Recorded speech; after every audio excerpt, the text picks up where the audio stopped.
The old ship groaned as it moved through space, its metal hull creaking with every small adjustment.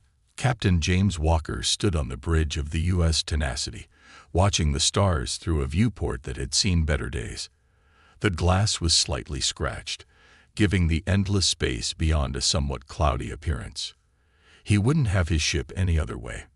"Captain, we're receiving another message from the Galactic Council," said Tom Rogers, the communications officer. His console, like everything else on the bridge, looked outdated compared to newer ships. "They want to know why we're running 20 minutes behind schedule." Walker sighed and straightened his worn uniform. "Tell them what we always tell them, Tom. The Tenacity moves at her own pace." The bridge crew shared knowing smiles. They had heard all the jokes about their ship. The Tenacity was the oldest vessel still operating in the United Earth Fleet, and it showed. While other ships gleamed with polished metal and glowing force fields, the Tenacity looked like something from an old space movie. Patches covered patches, and some corridors still used manual doors instead of automatic ones. In the engine room, Dr. Rose Thompson worked on her secret project. The ship's chief engineer had spent 3 years developing something that could change everything about space travel. Her workspace was cramped, filled with old tools and new equations. The other engineers called her crazy, but she didn't mind. They didn't understand that sometimes the best ideas came from working with old technology. "Doc, the primary cooling system is acting up again," said Pete, her assistant. He was young and always worried about everything breaking down. "Should we switch to the backup?" "Let it run," Rose said, not looking up from her calculations. "The primary works better when it's a little hot. This old girl knows what she's doing." She patted the engine housing like someone would pet a faithful dog. The Tenacity continued its slow journey toward the Galactic Council station. The massive structure came into view, a perfect ring of silver and light that served as the meeting place for all spacefaring races. Newer human ships were already docked there, their smooth hulls making the Tenacity look even more out of place. "Look at that ugly thing," came an alien voice over an open channel that someone had forgotten to close. The humans still let that ancient vessel fly. Walker felt his jaw tighten, but he kept his face neutral. His crew didn't need to see him angry. They heard these comments all the time. The docking procedure took longer than it should have. The Tenacity's computer system wasn't fully compatible with the station's modern protocols. While they waited, 3 sleek alien ships glided past them, their engines completely silent. Finally, they were aboard the station. Walker led his senior staff through the pristine corridors toward the main council chamber. Other delegates, both human and alien, gave them looks that mixed pity with amusement. The crew of the Tenacity walked with their heads high, their worn uniforms standing out against the perfectly pressed outfits around them. "Captain Walker," said First Speaker Bright Crystal, the alien leader of the council session, "we are surprised to see the Tenacity still in service." The translator made the words polite, but everyone could hear the real meaning. "The Tenacity has never failed to complete a mission," Walker replied, standing straight. "She's carried out more successful diplomatic runs than any other ship in our fleet." "Yes, we have the records," said another council member, this one a tall being with blue-tinted skin. "Though perhaps it's time your people considered retiring such historical artifacts." Rose Thompson stepped forward before Walker could respond. "Our ship might not look impressive, but she's got something none of your vessels have." The aliens turned to her with expressions of doubt. "She's got room for innovation." A ripple of laughter went through the chamber. The blue-skinned alien spoke again. "Innovation. In that primitive construct, your engine system barely achieves standard faster than light travel." "That's where you're wrong," Rose said, her eyes bright with conviction. "The Tenacity's age is exactly what makes her perfect for testing new ideas. When everything's too new, too perfect, there's no room for thinking differently." The laughter grew louder. Walker watched as Rose's face reddened, but she didn't back down. He knew about her project, had given her permission to use ship resources for it. even though he didn't fully understand the physics involved. "Perhaps," said Bright Crystal, trying to be diplomatic. "But surely your government could provide better resources for research. That ship is held together by, what is your human phrase? Tape and wire." "Duct tape and baling wire," Walker corrected, letting a small smile show. "And you'd be surprised how well they work." The meeting continued, with the council discussing trade routes and diplomatic protocols. The Tenacity's crew sat through it all, enduring the occasional glance and whispered comment. Walker noticed Rose taking notes on her tablet, probably working on her project even now. When they finally returned to their ship, the crew felt the familiar comfort of the old vessel wrap around them. The scratched floors and flickering lights were home. In the engine room, Rose immediately went back to work, her determination stronger than ever. "They don't understand," she told Walker when he came to check on her. "All their advanced technology, all their perfect systems, and they can't see the potential in something a little rough around the edges." Walker looked at the complex diagrams on her screen. "Will it work?" he asked, not for the first time. Rose smiled, the same smile she always gave him when he asked that question. "It'll work. The math is solid. We just need the right moment to test it." She turned back to her work, surrounded by the gentle hum of engines that had been running longer than she'd been alive. The Tenacity pulled away from the station less gracefully than it had arrived, if that was possible. A few council members watched from the observation deck, shaking their heads at the old ship's departure. "Hard to believe they were once considered a promising species," one alien said to another.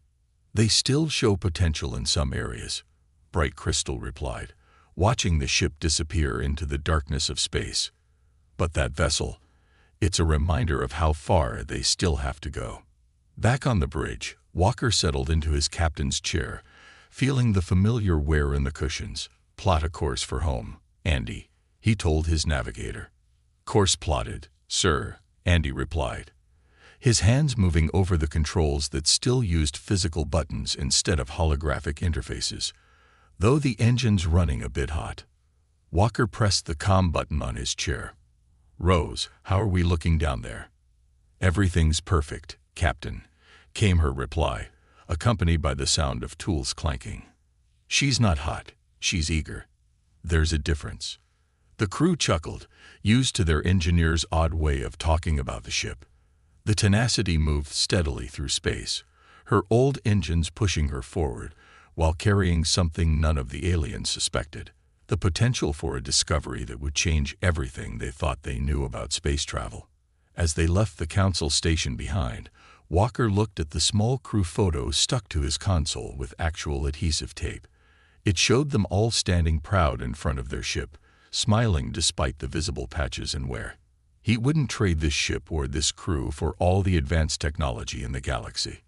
Little did the Galactic Council know, they would soon learn why the oldest human ship in service was also the most important one in the fleet. The emergency signal woke Walker from a deep sleep.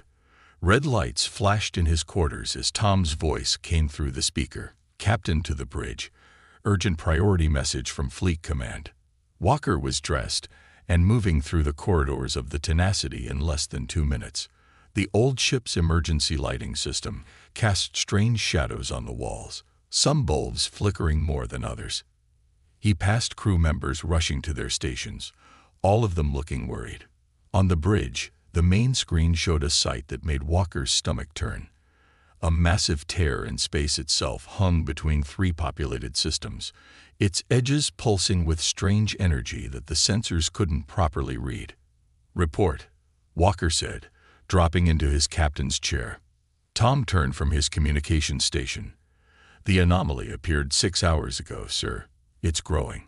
Fleet Command has ordered all ships in range to respond. 3 systems are in danger. Total population nearly 15 billion. Walker studied the readings.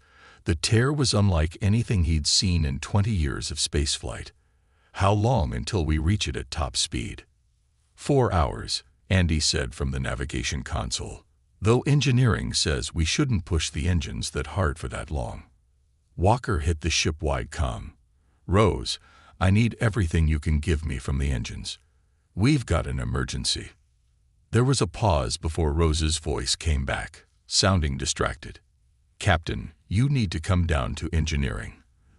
There's something you should see. When Walker reached the engine room, he found Rose surrounded by holographic displays showing complex equations. Her usual workspace had expanded to take over half the room, with cables and testing equipment scattered everywhere. Look at these readings from the anomaly, she said without looking up.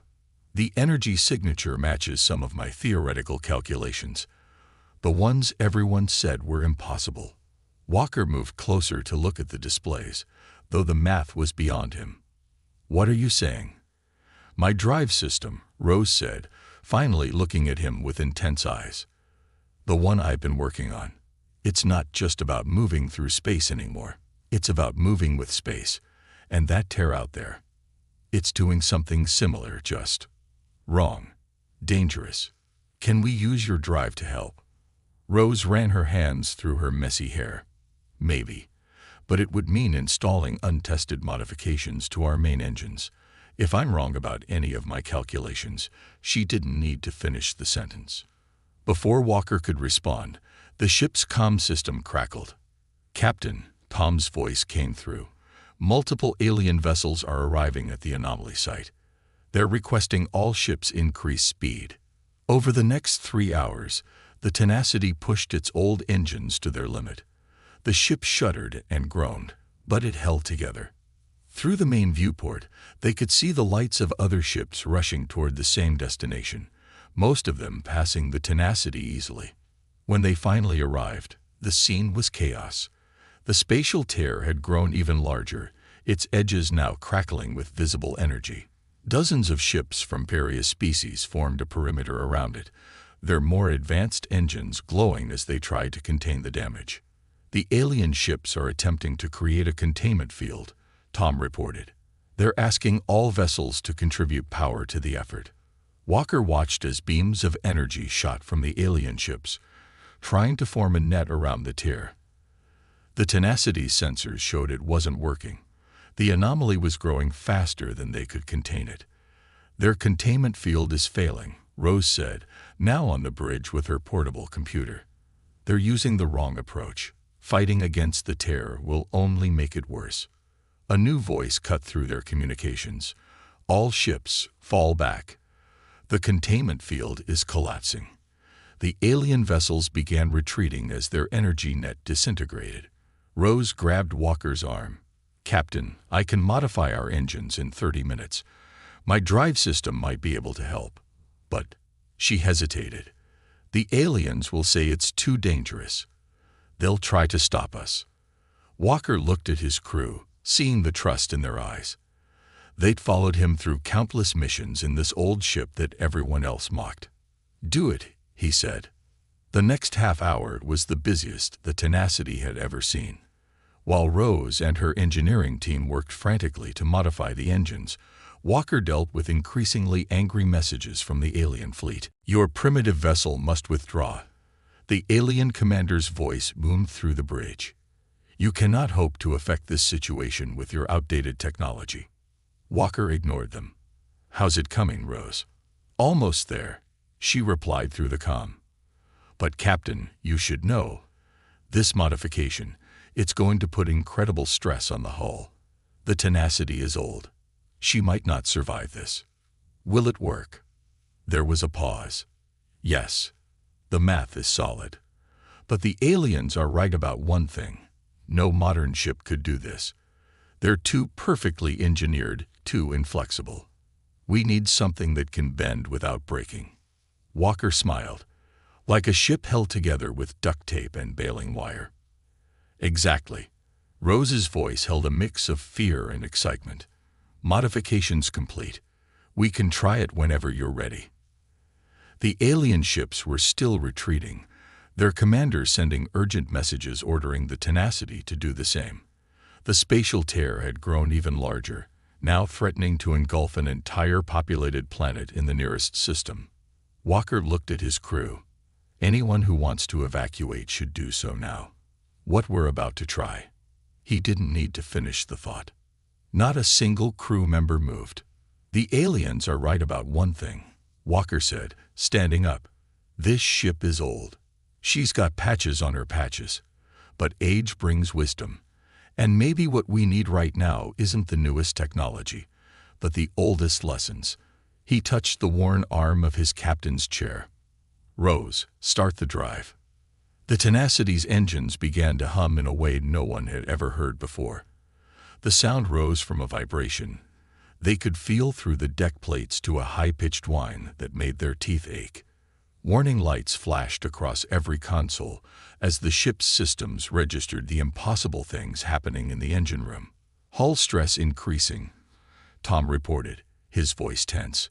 "We're getting structural warnings from all sections." Through the viewport, they could see the alien ships watching from a safe distance. Walker imagined their crews expecting to see the old human vessel tear itself apart. The Tenacity moved forward, approaching the spatial tier that had defeated the most advanced ships in the galaxy.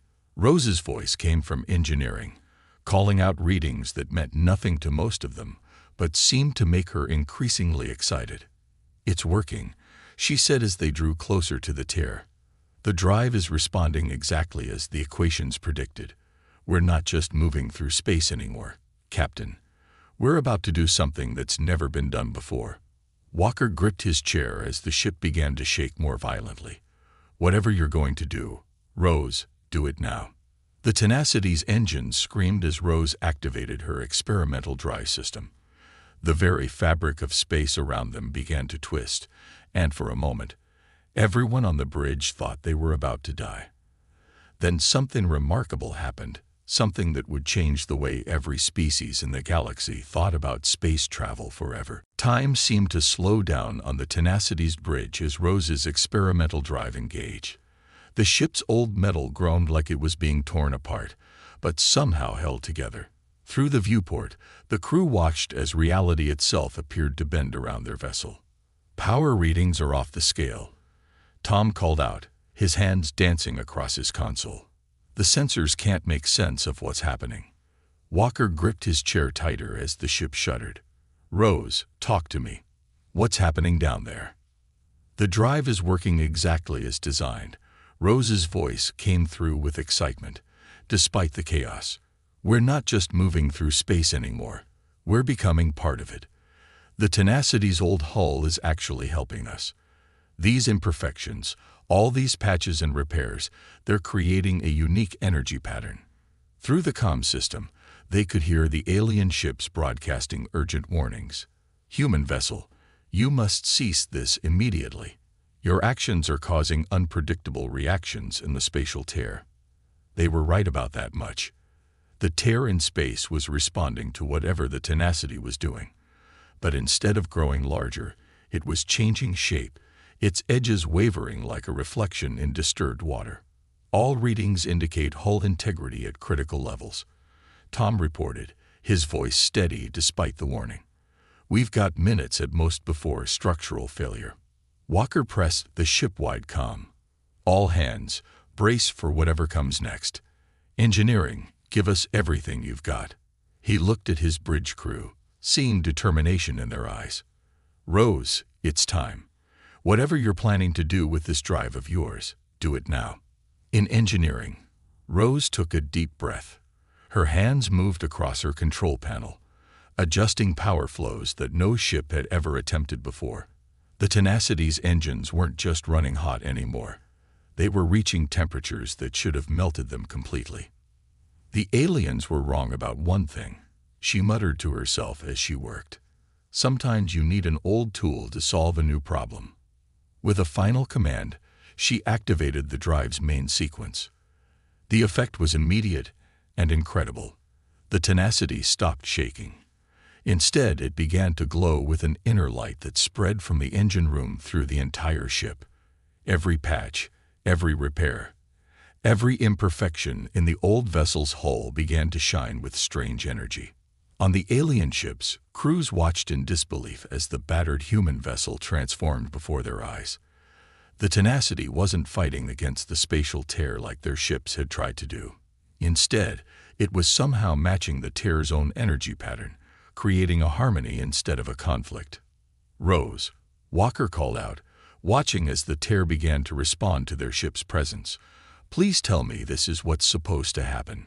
Better than supposed to, Rose replied, her voice full of wonder. The drive isn't just working. It's exceeding every prediction. The Tenacity's hull configuration is perfect for this. All those years of patches and repairs created exactly the pattern we needed. The alien commanders were still sending urgent messages, but their tone had changed from warning to astonishment.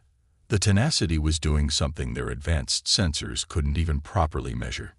The tear's energy signature is changing, Tom reported, checking his readings twice to be sure. It's starting to match ours. Rose's voice came through again, more excited than ever. That's it. We're not trying to contain the tear or force it close. We're showing it how to heal itself. She laughed. The Tenacity isn't just a ship anymore. She's become a template for stable space. The alien vessels kept their distance, their crews watching in amazement as the old human ship continued to glow brighter. The spatial tear was responding more and more, its wild energy patterns gradually shifting to match the Tenacity's carefully controlled resonance. Hull temperature passing all known safety limits, Tom warned. The outer plating is starting to warp. Walker watched as pieces of the ship's hull began to flex and shift, but somehow they didn't break. The countless patches and repairs that had held the Tenacity together for so many years were now glowing like stars, creating a web of light across the ship's surface. Just a little longer, Rose called out. The tear is almost stabilized. The Tenacity is showing it how space is supposed to behave. On the bridge, the crew worked their stations despite the increasing heat and the strange lights that danced across their consoles. None of them had ever seen anything like this, but they trusted their ship and their engineer. Alien vessels are reporting unprecedented energy readings, Tom said. They're asking how we're doing this. Walker smiled despite the tension. Tell them it's an old human secret.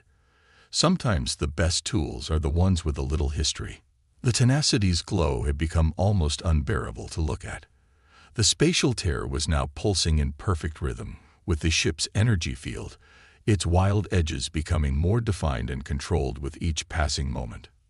This is it, Rose shouted through the comm. The tear is matching our pattern completely. It's learning from us, from our ship's unique energy signature. All those imperfections in our hull are teaching it how to be stable. The crew watched in awe as the massive tear in space began to shrink, its edges pulling inward as it followed the example set by their old ship. The Tenacity continued to shine, its patchwork hull creating a perfect template for how space itself should behave. Alien vessels are backing away further, Tom reported. They're saying they've never seen anything like this in the history of space travel. Walker touched the worn arm of his captain's chair, feeling the heat of the metal through his uniform. Rose, how much longer can the ship hold together? She'll hold, Rose replied with absolute confidence. The Tenacity spent years learning how to bend without breaking. That's what makes her perfect for this. There was pride in her voice. Those alien ships are too perfect, too rigid. Sometimes you need something a little broken to fix something that's broken. The light from the ship grew even brighter, and for a moment, the bridge crew had to shield their eyes. The spatial tear was now barely a quarter of its original size, its edges smooth and controlled where they had once been wild and dangerous. Energy levels are starting to drop, Tom announced. The tear, it's actually closing itself. Rose's voice came through one more time, tired but triumphant. Of course it is. The Tenacity just taught it how to heal itself. Not bad for a ship held together with duct tape and baling wire, right? As the crew watched, the spatial tear continued to shrink, following the pattern laid out by their old ship's unique energy field. The Tenacity had done what dozens of advanced alien vessels couldn't do, not by fighting against the tear in space, but by showing it a better way to exist. Walker looked at his bridge crew, seeing the same expression of pride on every face. Their old ship, the one that everyone had mocked, had just changed everything about how the galaxy understood space itself. And they weren't finished yet. The Tenacity hung in space, still glowing with impossible energy as the last traces of the spatial tear faded away.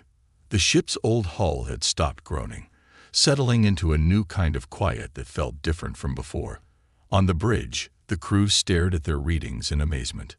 "The tear is completely gone," Tom announced, checking his instruments again. "But our ship, something's changed." Walker knew what he meant. The Tenacity felt different now, as if the experience had transformed it somehow. "Rose, what's happening to our ship?" In engineering, Rose was practically dancing between her monitors, her eyes wide with excitement.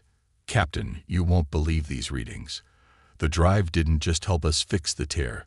It's changed the Tenacity at a fundamental level. All those energy patterns we created, they've become permanent." Before Walker could ask what that meant, a message came through from the nearest alien vessel. "Human ship Tenacity, our sensors are detecting impossible things from your vessel. What have you done?" Walker looked at his crew, then pressed the comm button. "We just proved that sometimes the oldest tools are the best ones for the job." He switched to the internal channel.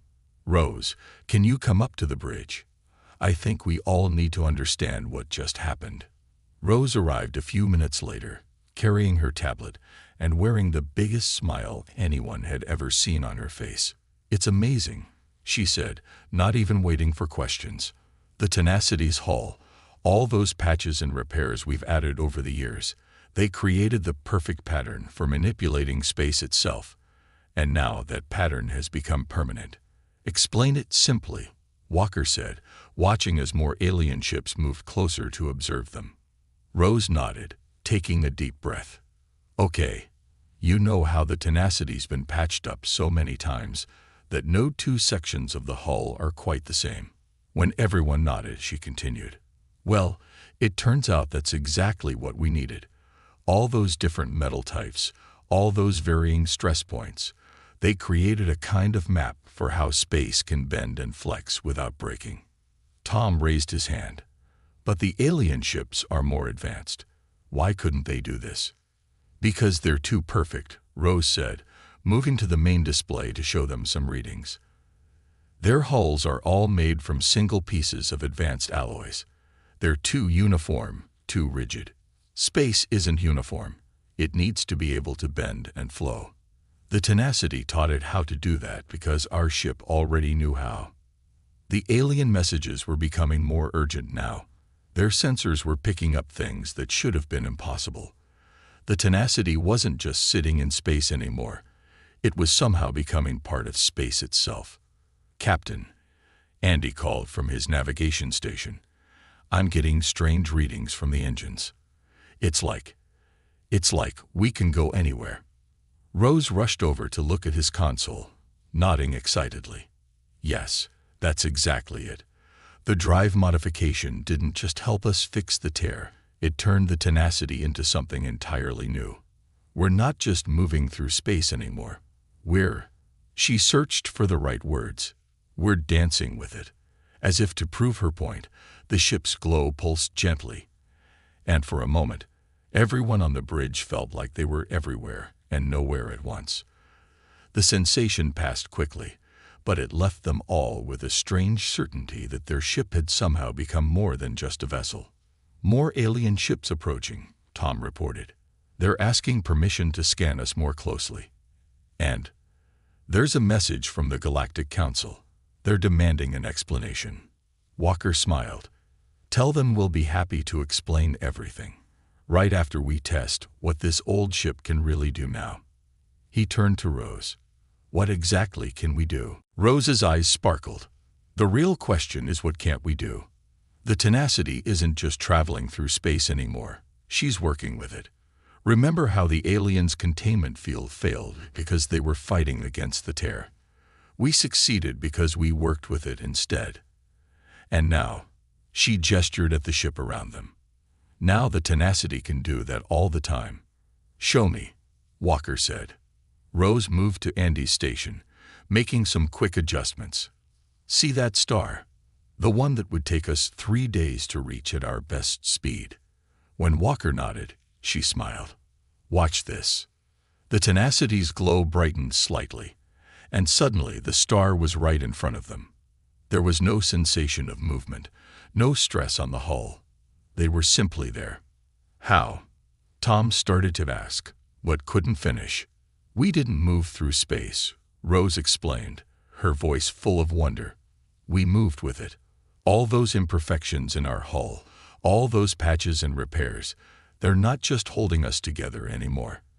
They're helping us talk to space itself, showing it how to bend and flex safely. The alien ships were frantically trying to follow them now, their advanced engines pushing them as fast as they could go. But the Tenacity was doing something they couldn't understand, let alone copy. Their sensors can't make sense of what we're doing, Tom said, reading the incoming messages. They're saying it's impossible, that we're breaking every known law of physics. Not breaking, Rose corrected. Rewriting. The Tenacity showed space a new way to behave during a crisis, and now space is returning the favor. We're not fighting against the rules anymore. We're working with them in a way no one ever thought to try. Walker watched as his old, patched-up ship continued to glow with its new energy.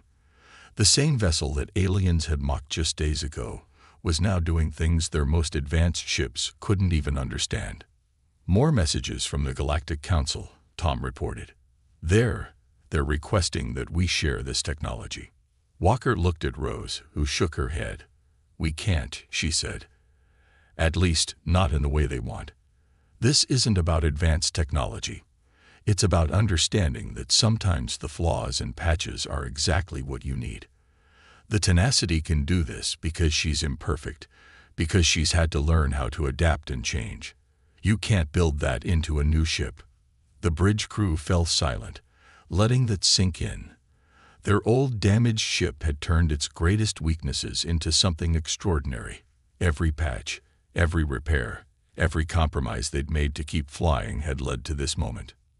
Sir, Andy said from his station, where should we go now? We can go anywhere. Walker sat in his captain's chair, feeling the worn cushions that had supported him through countless missions. First, we show the Galactic Council exactly what humanity can do with an old ship and some creative thinking. Then, he smiled. Then we go everywhere. The Tenacity's glow pulsed one more time, and the ship slipped through space in a way that would change exploration forever. Behind them, the alien vessels could only watch as the oldest human ship in service rewrote everything they thought they knew about the universe. 1 month after the spatial tear incident, the Tenacity floated near the Galactic Council station once again. This time, no one was laughing at its patched hull or outdated appearance.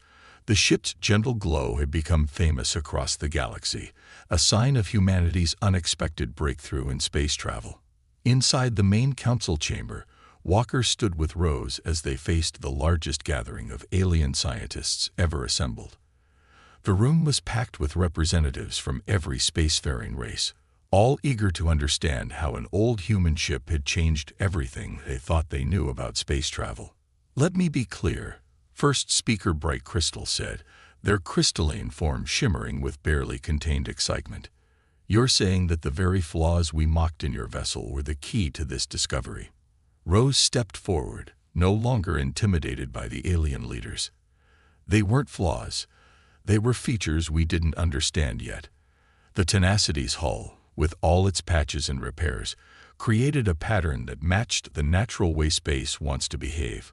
We just had to learn to listen to it. An alien scientist raised a limb. But our scans show your ship's energy signature is impossible to replicate. We've tried with our most advanced vessels. Of course it's impossible to replicate, Rose said with a smile. You can't manufacture history. The Tenacity's pattern came from years of repairs, from learning to bend without breaking. Each patch, each repair, each modification added something unique. It's like, she thought for a moment, it's like trying to copy an old tree. You can't fake the way it's grown and adapted over time.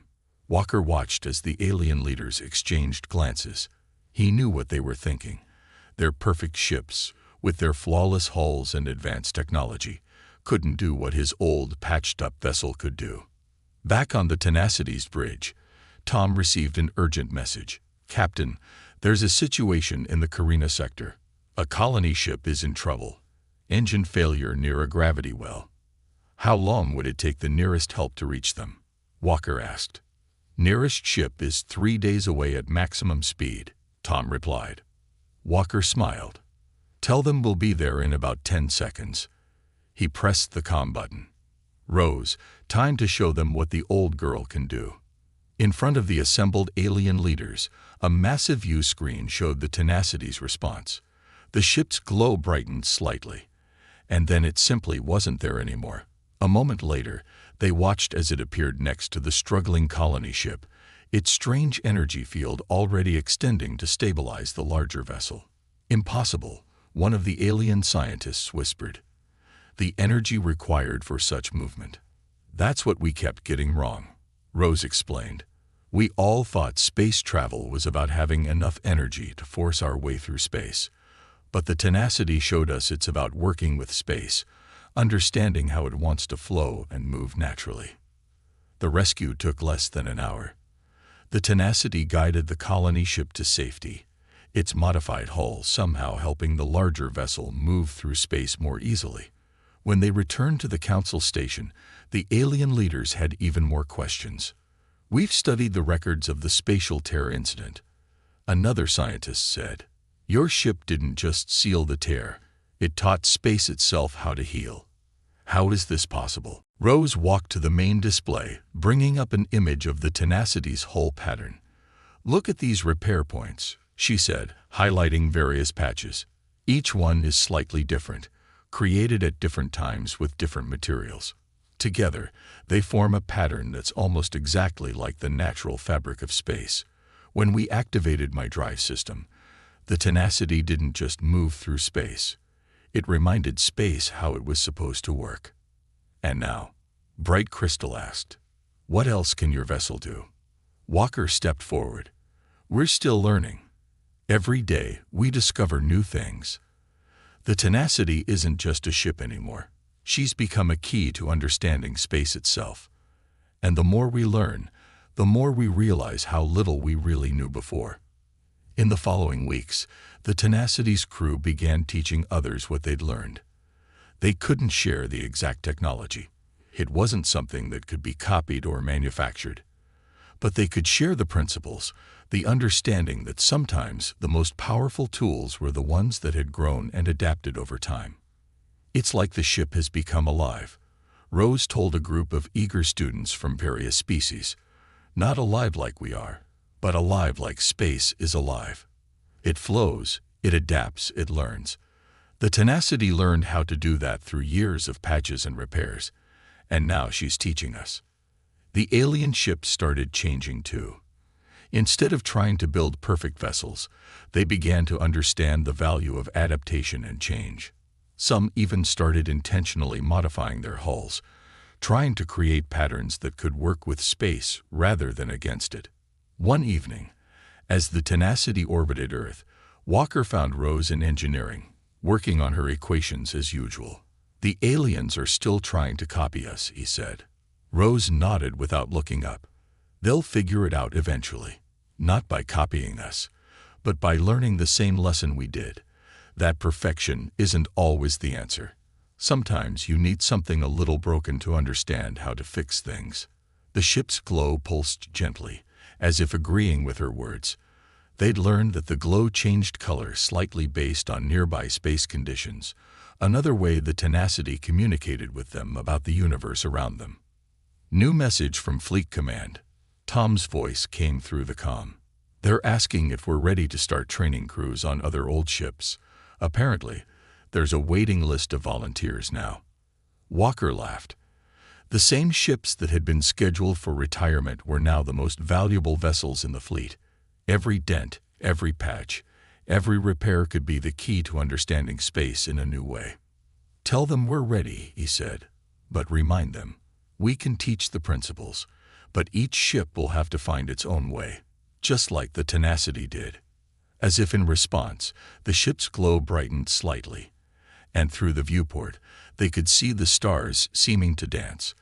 The tenacity wasn't just showing them new ways to travel through space, it was showing them new ways to see the universe itself. In the Galactic Council records, they marked this as the beginning of a new age of space exploration. But they didn't name it after the advanced technology or the breakthrough physics. They called it the Tenacity Era, after an old human ship that taught them all that sometimes the most powerful force in the universe is the ability to bend without breaking, to learn from every patch and repair, and to turn supposed flaws into strengths that could change everything. The Tenacity continued its missions, no longer the laughingstock of the fleet, but instead its most celebrated ship. And if sometimes the crew missed the days when they were just the old ship that nobody expected much from, they only had to look at the stars ahead of them, full of endless possibilities that only they could explore. After all, they had something no other ship would ever have. They had history, written in every patch and repair, teaching them new ways to dance with space itself. Not bad for a ship held together with duct tape and baling wire. The massive alien ship blocked out the sun as it approached Earth's orbit. Captain James Walker stood at the observation deck of the International Space Station, his weathered hands clasped behind his back. 20 years in space hadn't prepared him for this moment. First contact should have been humanity's greatest achievement. Instead, it felt like a slap in the face. "Sir, they're preparing to dump another load," reported Lieutenant Tom Reed, his young face reflecting the green glow of the monitoring screens. "That's the third one this week." James watched as the alien vessel's cargo bay doors creaked open. A stream of twisted metal and broken machinery tumbled out, joining the growing cloud of space junk around Earth. His jaw clenched. When the Galactic Coalition had first arrived 6 months ago, they'd promised to help humanity join the interstellar community. No one had expected this. "Get me Chief Engineer Rodriguez," James ordered, his eyes never leaving the scene before him. "She needs to see this." Maria Rodriguez arrived minutes later, her dark hair escaping from its usual tight bun after hours of working in the station's engineering section. She took one look at the new debris field and swore under her breath. "They're not even trying to hide it anymore, are they?" "Why should they?" James replied bitterly. "According to the Coalition's species classification system, we're just primitive apes who recently figured out how to break orbit. They probably think we should be grateful they're giving us their trash." Maria stepped closer to the window, her keen engineer's eyes studying the falling debris. "Some of that trash looks surprisingly intact." She pulled out her tablet, fingers flying over the surface as she took readings. "Those energy signatures. Captain, I don't think all of this is garbage." Before James could respond, the station's communication system crackled to life. "International Space Station, this is Coalition Oversight Officer Gray. Please acknowledge." James shared a quick look with Maria before answering. "This is Captain Walker." "Go ahead, Officer Gray." The alien's voice was smooth and condescending, like an adult speaking to a particularly slow child. "We're completing today's scheduled technology redistribution. Please ensure your collection teams follow proper safety protocols when processing the materials. We wouldn't want any of your workers to hurt themselves with equipment beyond their comprehension." Maria's tablet creaked in her tightening grip. James kept his voice neutral as he responded. "Understood, Officer Gray. We'll stick to our primitive but effective safety measures." "Very good. Oh, and Captain." Gray's tone grew even more patronizing. "The Coalition Council has reviewed your petition for access to basic shield technology. Given humanity's current development level, we feel it would be irresponsible to grant your request. Perhaps in another century or two." The communication cut off. James turned to find Maria staring intently at her readings, a strange light in her eyes. "Maria, what are you thinking?" "I'm thinking," she said slowly, "that they really should have checked what they were throwing away more carefully." She turned her tablet to show him. That last batch. It included 3 partially intact shield generators. Older models, sure, but definitely salvageable. They're so convinced of their superiority that they don't think we could possibly understand their advanced technology. James felt the first stirring of hope he'd had in months. Can we get to them before they break up in the atmosphere? Maria was already heading for the door. Better than that.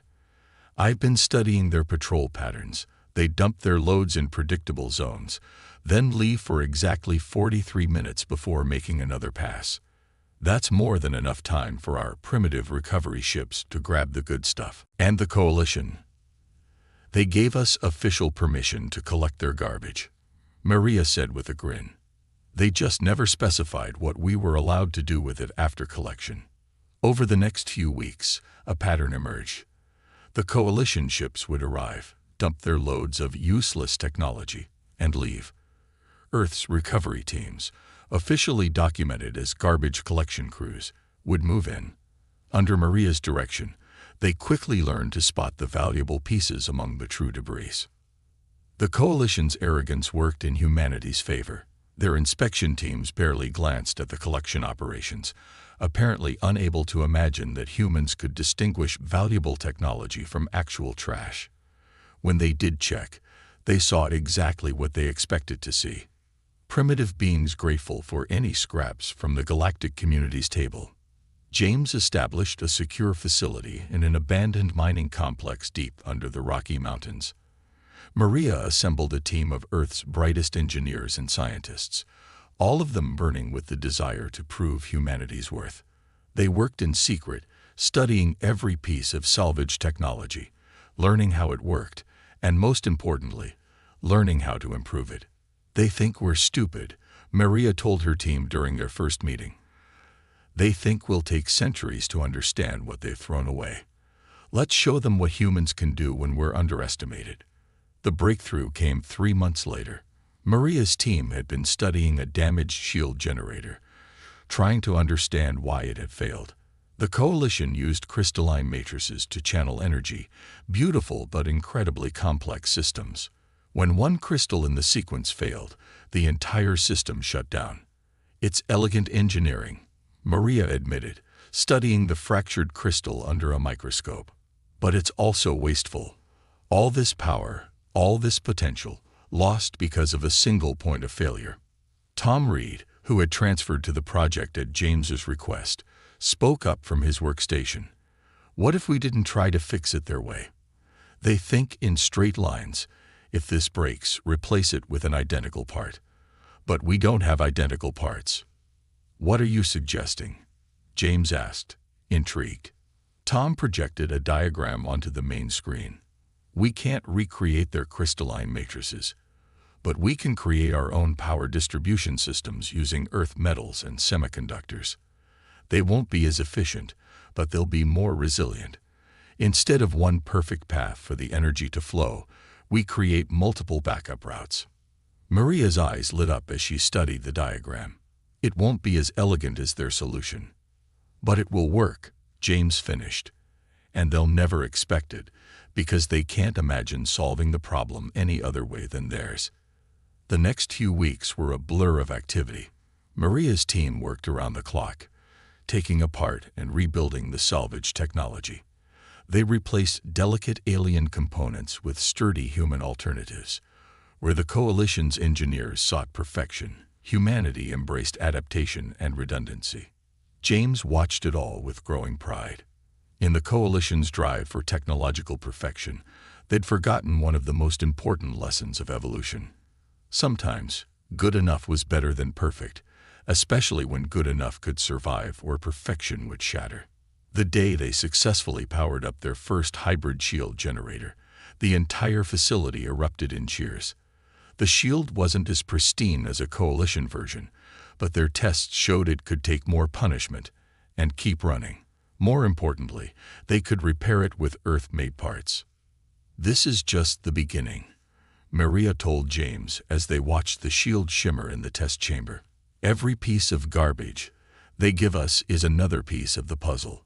They think they're keeping us down, but they're actually giving us exactly what we need to rise.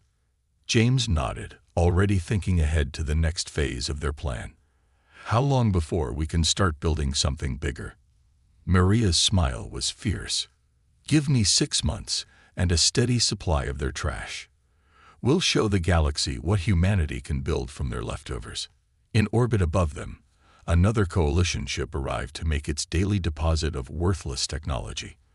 Officer Gray watched the humans scramble to collect the debris, his mandibles twitching in amusement at their primitive vessels and simple tools. If he had bothered to look closer, he might have noticed that their collection patterns weren't random, that they seemed to know exactly which pieces to grab first. But like the rest of the coalition, he saw only what he expected to see. And that would prove to be their biggest mistake. 3 months into Project Phoenix, the underground facility buzzed with activity. Engineers and scientists worked around massive pieces of salvaged alien technology, their work tables cluttered with both Earth tools and repurposed coalition equipment. The air smelled of coffee, ozone, and possibility.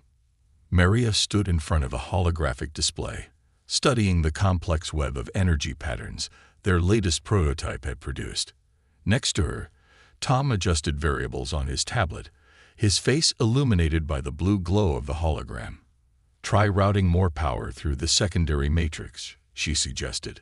The energy flow shifted, creating new patterns in the display. Tom frowned at the readings. "It's still not stable. The Coalition's power systems were never meant to work with our modifications." "Then we'll make them work," Maria replied, pulling up the schematics for their hybrid power core. "The Coalition thinks their way is the only way.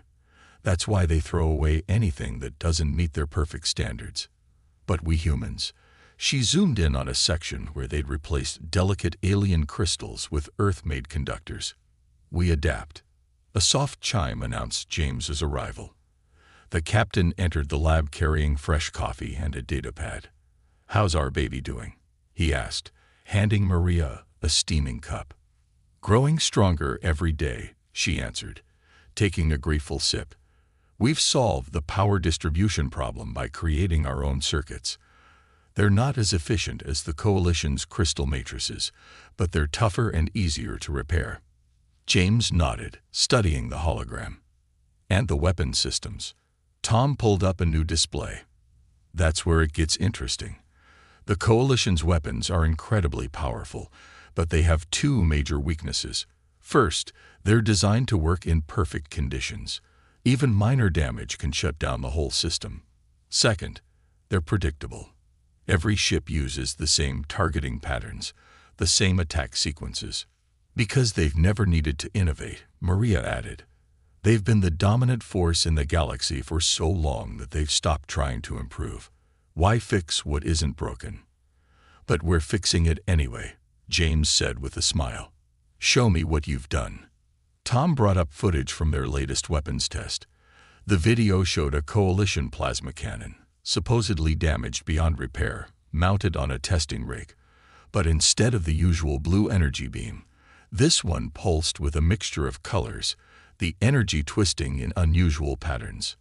"We couldn't restore it to original specs," Tom explained, "so we tried something new.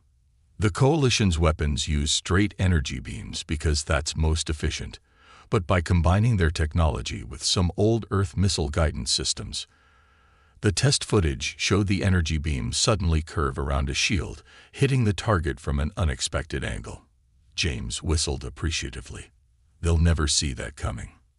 "That's not even the best part," Maria said excitedly. "Show him the modulation system." Tom typed a command, and new data scrolled across the screen. Coalition ships all use the same shield frequencies. Their weapons are designed to work against different frequencies, but they never change during battle. "We've developed a system that can shift frequencies on the fly, adapting to whatever we're fighting." "All using parts they threw away," James mused. "How many more systems have you modified?" Maria's grin was fierce. "Come see for yourself." She led them through a heavy security door into a massive underground chamber. Inside, surrounded by scaffolding and work crews, stood the beginning of their ship. It didn't have the sleek beauty of Coalition vessels. Its hull was a patchwork of different materials, its lines more functional than aesthetic. But there was something impressive about it all the same, like a predator built for function over form.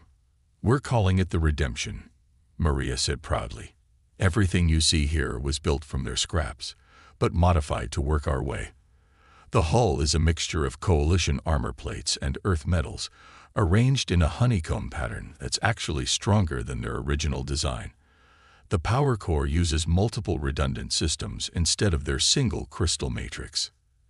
"And the bridge?" James asked, looking up at the command center taking shape above them. "That's where we're really breaking their rules," Tom replied. "Coalition ships are almost entirely automated. They rely on their advanced AI systems to make tactical decisions. We're building this one for human control. Manual overrides for every system, real-time adjustments, the works." A technician called Maria over to check some readings. While she was gone, Tom lowered his voice. "Captain, there's something else you should see." He led James to a secure terminal and pulled up a classified file. "We found this in the database of a scrapped Coalition computer core. It's not just outdated tech they're dumping on Earth. Some of these systems were declared unsafe because they were too unpredictable, too adaptable. The Coalition likes control. They want their technology to be predictable, manageable. But unpredictable is exactly what we need," James realized. "They've given us everything we need to build something they'd never dare to build themselves." Maria rejoined them, her face serious. "That's not all. Look at these scanned results from the last dump site." She showed them her tablet. "They're getting sloppy, overconfident. Yesterday they threw away a partially intact tactical computer because its learning algorithms were too aggressive. Can you imagine what we could do with an AI that actually learns and adapts during battle?" James looked between his two best people, seeing the same fire in their eyes that he felt. "How long until we can start full systems integration?" 2 weeks for the basic systems," Maria answered. "Another month to incorporate the advanced modifications. The real challenge will be keeping it quiet. The Coalition's monthly inspection is due soon." "Let them come," James said firmly. "They see what they expect to see. Show them some broken parts and primitive repair attempts. Their own arrogance is our best camouflage." The next few weeks passed in a blur of activity. The Redemption grew piece by piece, each salvaged component carefully modified and integrated into their hybrid systems. They worked in shifts around the clock, driven by the knowledge that they might never get another chance like this. When the Coalition inspection team arrived, Maria led them on a carefully planned tour of their primitive recycling operation. The aliens barely glanced at the piles of broken technology, their attention caught by the simple Earth tools and basic repair attempts prominently displayed. "How quaint," the lead inspector said, watching a technician pretend to struggle with a simple power coupling. "At least you're trying to learn from your betters, though I doubt you'll make much progress with such primitive methods." "We do our best with what we're given," Maria replied humbly, while behind her back, her fingers crossed in an ancient gesture of deception. After the inspection team left, James called a meeting of the project leaders. "They suspect nothing," he announced to relieve smiles. "But we need to move faster. Every day we wait is another day they might discover what we're really building." "The weapons systems are ready for testing," Tom reported. "Shield modifications are at 90% efficiency. Hull integrity is actually better than Coalition standard, thanks to our reinforcement pattern." Maria pulled up the project timeline. "We can begin full power tests next week." "But Captain," she hesitated, "once we power up the main systems, we won't be able to hide the energy signature for long. Coalition sensors will detect it eventually." James looked around the room at the faces of his team. Engineers, scientists, technicians, all of them tired but determined. They'd taken the Coalition's cast-offs and turned them into something new, something that combined the best of both human and alien technology. More importantly, they'd proved that humanity deserved its place among the stars. "Then we'd better make sure we're ready when they do," he said firmly. "Because when that day comes, the galaxy is going to learn that humanity's greatest strength isn't our technology. It's our ability to take whatever they throw at us and turn it into something amazing. The meeting ended with a sense of purpose. Above them, through millions of tons of rock, coalition ships continued their regular dumps of worthless technology. Each piece they discarded brought humanity one step closer to showing the galaxy exactly what they'd been throwing away. The dark side of the moon wasn't actually dark, but it was perfect for hiding things from prying eyes. James stood at the viewport of the construction facility, watching as automated construction drones swarmed around the Redemption's growing frame. Earth hung in the black sky behind the ship, a beautiful blue reminder of why they were working so hard. Main reactor test in 5 minutes. Maria's voice came through the comm system.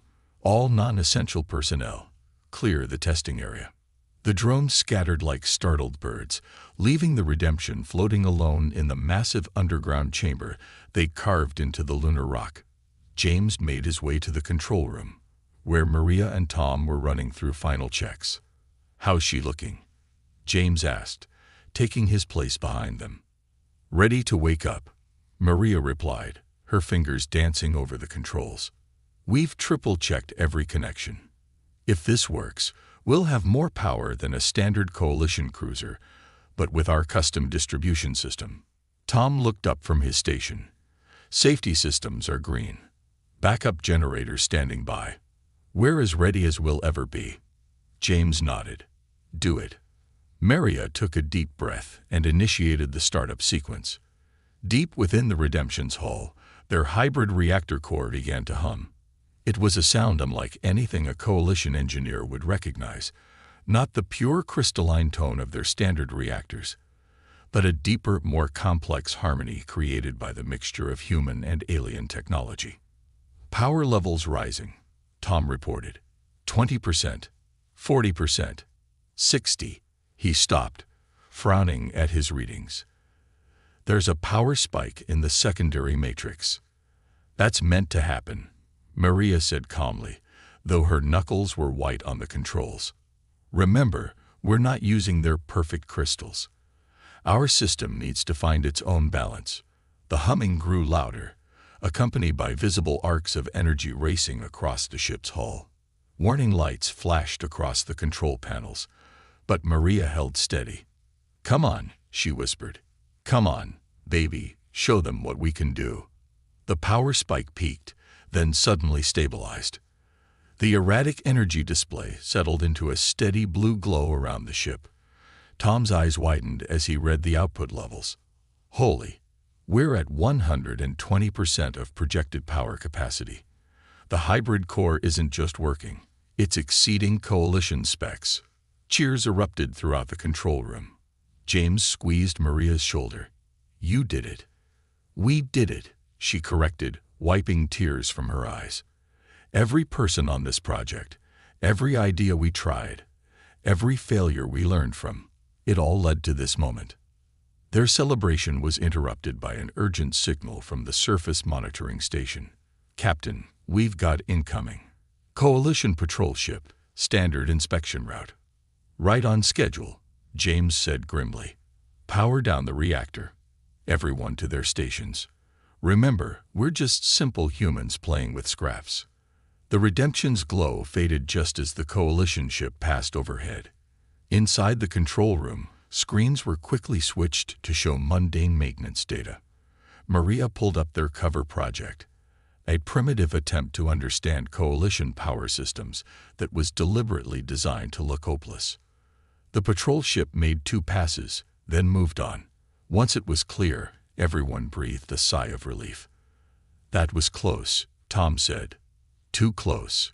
We can't keep testing the main systems while they're watching." "We won't have to much longer," James replied. "Maria, how long until the Redemption is ready for full deployment?" She consulted her tablet. 2 weeks to complete the weapons integration. Another week for full systems testing. The real question is the crew. We've trained in simulations, but actually operating these hybrid systems in real conditions. Then we'll drill until we get it right, James said firmly. The coalition thinks humans are too primitive to handle their technology. Fine, let them think that. But we're going to show them that sometimes primitive doesn't mean simple. It means being willing to try things their advanced minds would never consider. Over the next 3 weeks, the crew trained relentlessly. They practiced every possible scenario, learning how to handle their unique ship's quirks and capabilities. The Redemption wasn't just a warship. It was a statement about humanity's ability to adapt and overcome. The weapons systems proved particularly interesting. Coalition designs relied on predictable, programmed attack patterns. The Redemption's hybrid weapons could change tactics on the fly, guided by human intuition rather than rigid algorithms. In simulations, this unpredictability consistently gave them an edge over standard Coalition combat computers. It's like comparing a boxer to a programmed fighting robot, Tom explained during one training session. Sure, the robot might be stronger and faster, but a skilled human fighter can adapt, can spot patterns, and change strategies mid-fight. That's what makes us dangerous. The shield systems showed similar advantages. Instead of the standard single-layer energy barrier, they'd created a multi-layered defense that could absorb, redirect, or even reflect incoming fire. It required more active management than Coalition designs, but offered far more tactical options. The key is the crew, Maria insisted during the final testing phase. Coalition ships are basically automated. The crew just tells the computer what to do, and it handles everything. We're building something that needs human hands, human minds, human instincts. James watched his crew work, pride swelling in his chest. Every person had been chosen not just for their skills, but for their ability to think creatively, to adapt to changing situations. They weren't trying to match Coalition technology. They were creating something new, something that combined the best of both worlds. The final piece came together during the last week of construction. The tactical computer they'd salvaged, the one the Coalition had deemed too aggressive, had been successfully integrated into their systems. But unlike its original design, this version didn't try to control the ship. Instead, it worked as a partner, offering suggestions and handling rapid calculations while leaving tactical decisions to the human crew. "It's perfect," Maria said as they ran the final diagnostic checks. The Coalition threw it away because it didn't follow their rules, didn't fit their idea of how things should work, just like they threw us away. But we're going to show them that their trash is our treasure. The day the Redemption was finally ready, James called the entire crew together in the main hangar. The ship loomed above them, its hybrid hull gleaming under the lights. It wasn't pretty by Coalition standards. Too angular, too obviously pieced together from different parts. But it was theirs, built from discarded scraps, but made into something unprecedented. "Look at her," James told his crew. "The Coalition gave us their garbage, thinking we couldn't possibly make anything worthwhile from it. They thought we were primitive, simple, unable to understand their advanced technology. But they forgot something important about humans. We've spent our entire history taking things apart, figuring out how they work, and putting them back together in new ways." He gestured to the Redemption. "This ship isn't just a weapon. It's proof that humanity deserves its place among the stars. We didn't need their charity or their approval. We just needed a chance to show what we could do with the things they thought were worthless." Maria stepped forward. "Final systems check is complete, Captain. The Redemption is ready." James looked at his crew, engineers, pilots, tactical officers, all of them ready to show the galaxy what humanity could do. "Then let's introduce ourselves to the neighborhood. It's time to show the Coalition exactly what they've been throwing away." Above them, through the layers of lunar rock, another Coalition garbage scow passed by, dumping its load of worthless technology. Soon they would learn that their greatest mistake wasn't giving humanity their scraps. It was underestimating what humans could build from them. The emergency alarm ripped through the lunar base like a thunderclap. James was in the middle of a crew briefing when the warning lights started flashing. "Report," he barked into his comm unit. "Coalition transport under attack." Tom's voice came back, tight with tension. 3 pirate vessels, heavily armed. They're hitting a civilian passenger ship at the edge of our sector. James was already running toward the Redemption's docking bay, Maria keeping pace beside him. Coalition response time. Nearest patrol is 20 minutes out. The transport won't last 5. Then it's time. James keyed the ship-wide comm. All hands, battle stations. This is not a drill. I repeat, this is not a drill. The Redemption's crew moved with practiced efficiency, each person taking their assigned position. James took the captain's chair on the bridge while Maria headed to engineering. Through the view screens, they could see the lunar base's massive doors opening above them. Weapons online, reported the tactical officer. Hybrid targeting systems responding. Engineering ready. Maria's voice came through the comm. Reactor at full power. Our modified shields are holding steady. James took a deep breath. Launch. The Redemption rose from its hidden dock, breaking free of the moon's gravity with a grace that belied its cobbled-together appearance. As they cleared the lunar surface, their sensors picked up the battle ahead. The Coalition transport was already damaged, its elegant hull scarred by weapon impacts. The pirate ships circled it like hungry wolves. Time to intercept, James asked. 2 minutes at full burn, Tom replied from the navigation station. Pirates haven't spotted us yet. Their sensors probably can't make sense of our hybrid signature. James allowed himself a small smile. Let's introduce ourselves. Tactical, prepare a warning shot. Let's show them what our modified weapons can do. The Redemption's main gun, rebuilt from 3 different scrapped Coalition weapons, powered up with a distinctive hum. Energy coursed through the hybrid circuits they'd created, following paths no Coalition engineer would have thought possible. Target locked, Tactical reported. Firing. The beam that erupted from the Redemption's bow wasn't the standard blue of Coalition weapons. Instead, it was a swirling mix of colors, the energy twisting in ways that defied conventional physics. It struck the space between 2 pirate ships, then suddenly split into multiple branches, creating a web of deadly energy that forced them to scatter. What in the void was that? One of the pirates' voices crackled over the open channel, their surprise evident. That's not Coalition tech. This is Captain James Walker of the Earth Defense Force. James broadcast. Stand down and withdraw, or we'll show you what else our ship can do. The pirates responded with a barrage of weapons fire. Their shots, designed to overwhelm standard Coalition shields, met something very different. The Redemption's hybrid defense system didn't just block the attacks, it absorbed them, the energy feeding back into their power grid. Shields holding at 115%, Maria reported, excitement in her voice. Their attacks are actually charging our batteries. Return fire, James ordered. Show them why you don't underestimate humans. The Redemption moved like nothing the pirates had ever seen. Instead of the predictable attack patterns of Coalition ships, it was wild, unpredictable. Its weapons shifted frequency with every shot, preventing the pirates from adapting their shields. The hybrid targeting system, guided by human intuition rather than rigid programs, found weak points that standard computers would have missed. One pirate ship went down in the first exchange, its engines crippled by a shot that curved around its shields at an impossible angle. The second tried to flee, only to find its escape route cut off by another of the Redemption's energy webs. The third pirate, apparently their leader, switched tactics.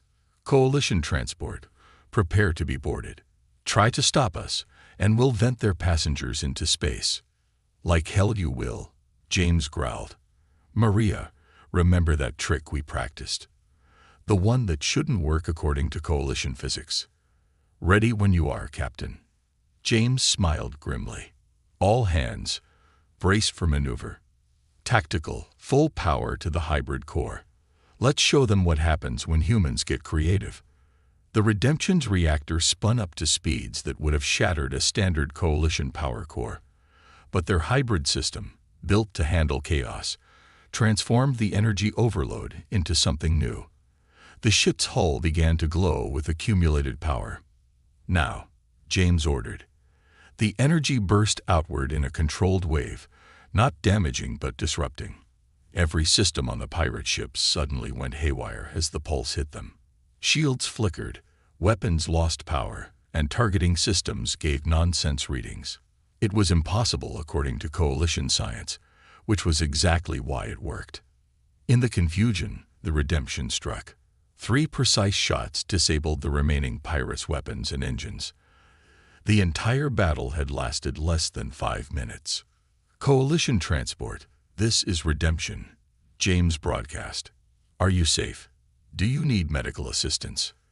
There was a long pause before the transport responded.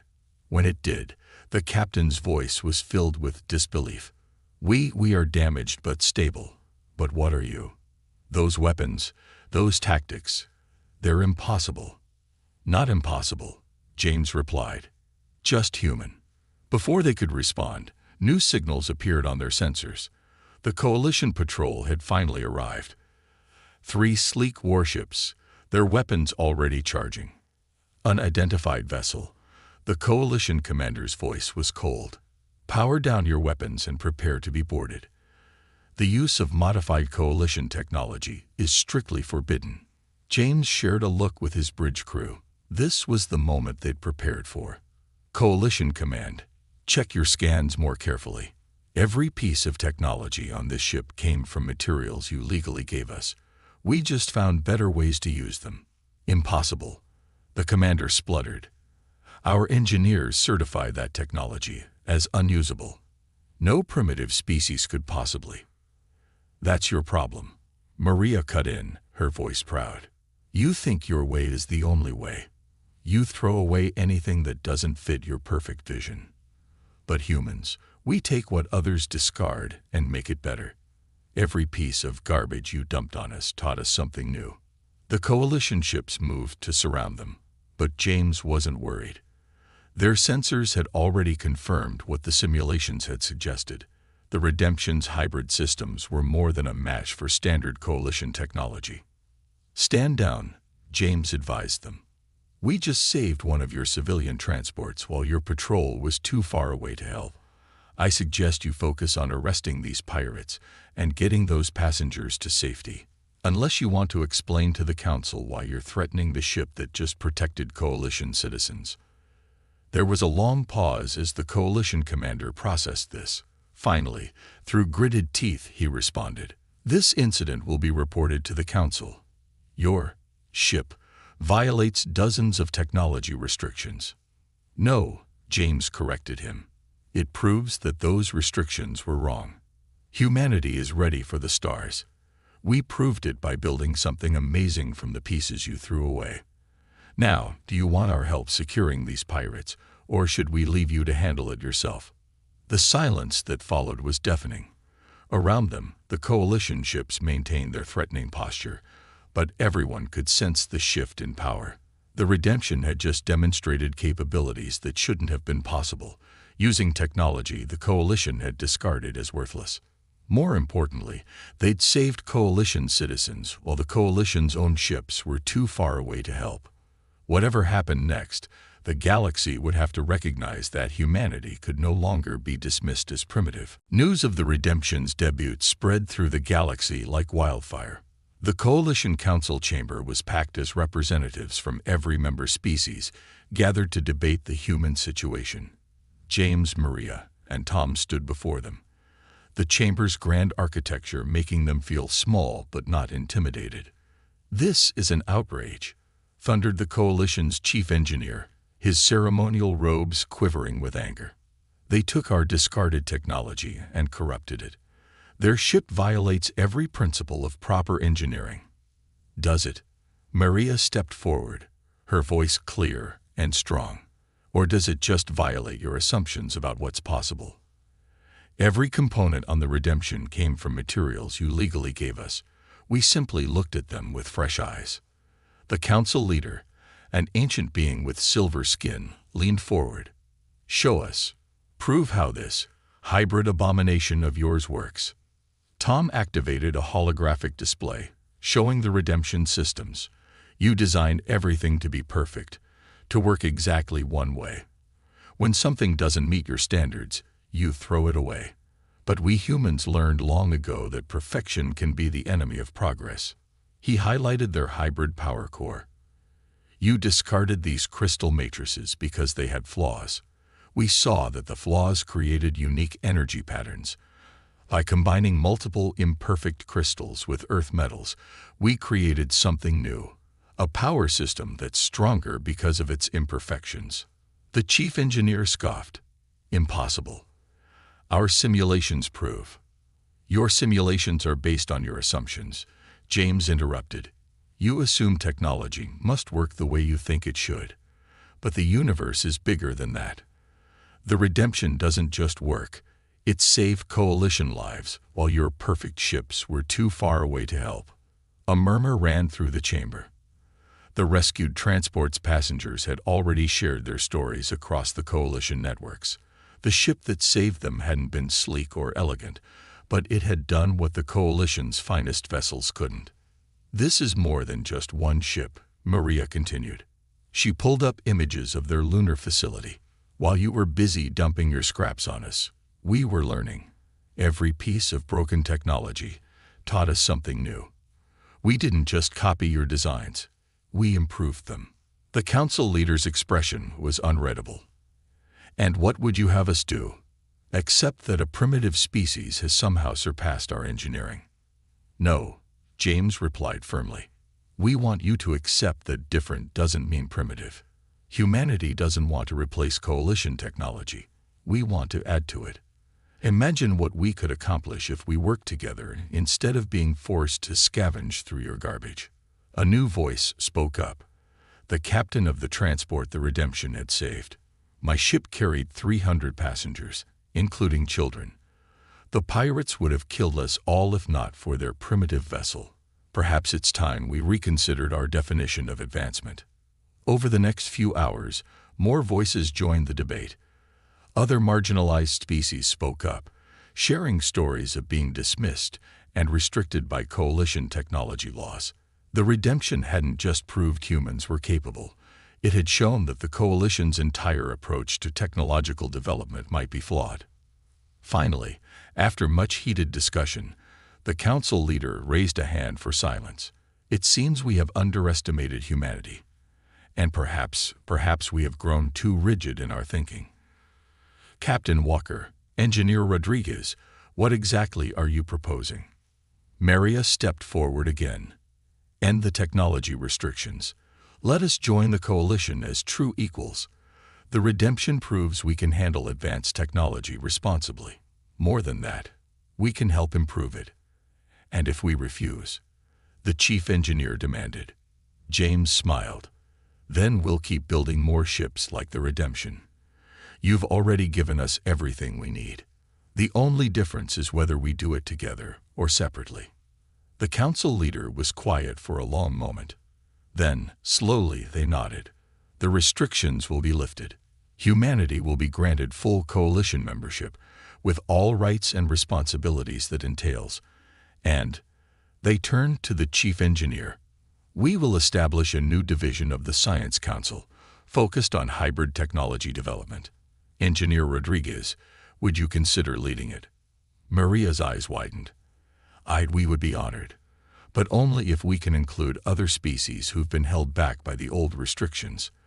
The Redemption proves that sometimes the best innovations come from those you least expect. As the council session ended, James, Maria, and Tom stood at a viewport, watching ships come and go from the coalition capital. Among them was the Redemption, its unique design standing out among the standardized coalition vessels. Hard to believe it all started with a pile of scraps, Tom mused. No, Maria corrected him. It started with human ingenuity. The scraps were just the tools we needed to prove ourselves. James nodded. And now, he gestured to where other ships were already beginning to show signs of human influence. Hybrid designs that combined coalition precision with Earth creativity. Now we show them what humanity can really do, Maria said firmly. The Redemption was just the beginning. Imagine what we can build when we're not limited to working with garbage. Back on Earth, The next generation of ships was already taking shape, but these weren't built from scraps. They were true collaborations, combining the best of coalition technology with human innovation. Each one represented a new way of thinking, a bridge between the old and the new. The coalition had thought they were keeping humanity in its place by giving them their garbage.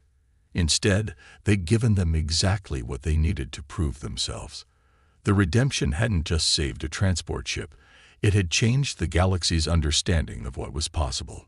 In the years that followed, the story of the ship built from scraps became legend. But its real legacy wasn't in the technology it pioneered or the battles it won. It was in the lesson it taught the galaxy. That true advancement doesn't come from perfection, but from the willingness to try new things, to see possibilities where others see only trash. James stood on the Redemption's bridge one last time before it was retired to become a museum piece. The ship that had started as a collection of discarded parts had become a symbol of humanity's potential, a reminder that sometimes the most amazing things can come from the most humble beginnings. "Ready to go?" Maria asked, joining him on the bridge. She was wearing her new Science Council uniform, but her eyes still held the same determination they'd had when they were secretly building their impossible ship. "Yeah," James replied, running his hand along the captain's chair.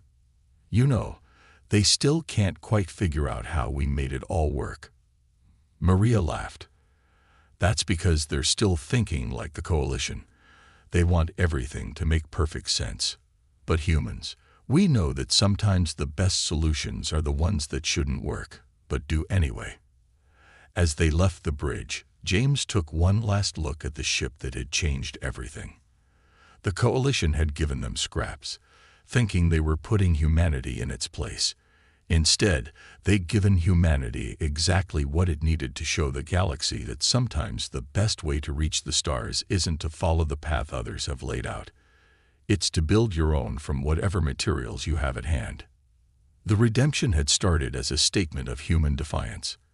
It had ended up becoming something more, a reminder that true advancement comes not from following established rules, but from having the courage to break them and build something new from the pieces.